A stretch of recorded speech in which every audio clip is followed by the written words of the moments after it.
I'm here in Camas, Utah at Fetch Cares, an exceptional hospice that provides comfort and care for dogs with exceptional needs. Well, tell me about this sweet dog here. That is Miss Ember, and she is actually my retired service dog. She came into my life right after I was diagnosed as being on the autism spectrum. When I was young, I was a lot different than anybody I knew. My family didn't understand me, I didn't understand them.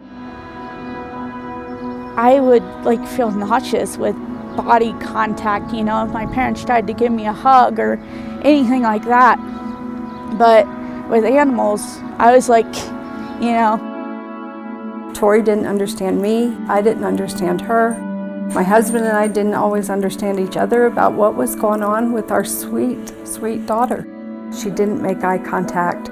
She only wore certain types of clothes. She couldn't stand certain smells.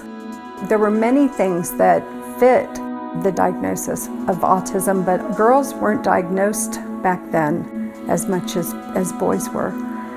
And so I hadn't read very much about it. I hadn't heard very much about it. When Tori and I were growing up, my house was a lot like Dr. Doolittle's house. And she had a noticeable connection to all of those animals, more so than human beings. And after her being diagnosed with Asperger's, it all made sense.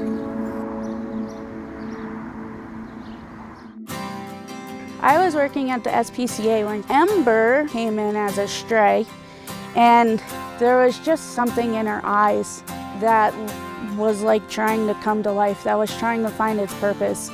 Mom wanted her to be my service dog, and I was completely against it. I didn't want to stand out any more than I already do, but my mom had trained her. She knew what she had to do, and I was the one that had to learn how to listen to her.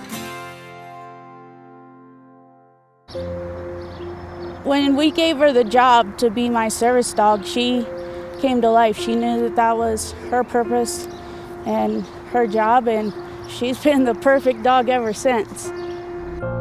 Before Tori had Ember, she never would have gone any place by herself. Ember was Tori's social bridge. I love you. I would never have been able to travel on my own and done speaking engagements on stage in front of thousands of people without her by my side. I feel very grateful to what she's given me. She's given me a life. She's given me a life worth living. I'll never be able to thank you enough.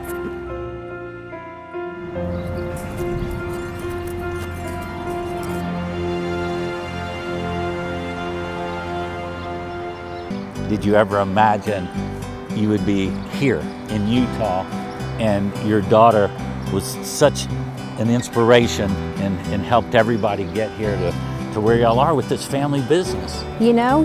I didn't expect it to be this much because I didn't know that she would be able to reach out to the community the way she has, but they love her. They love her, and they know how much she loves their animals and their family, and they feel that.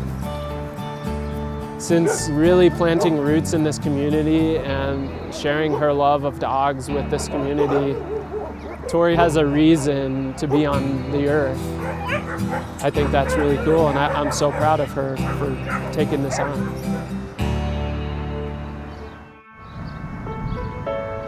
It's not easy. It's very hard. It's very heartbreaking at times when you're not able to completely save them. But if we can have their last couple months or years to be good, to be quality life, that's keeping them alive. And I almost feel obligated to them to keep fighting for them because they do deserve the chance. If I could talk to my 19-year-old self now, it makes me emotional because back then I didn't think that I'd reach this age. So, I feel like I've made it.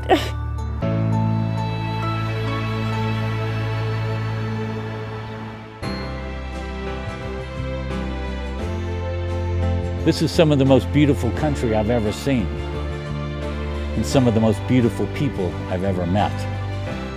We need to always remember to celebrate our differences and know that there's always a second chance.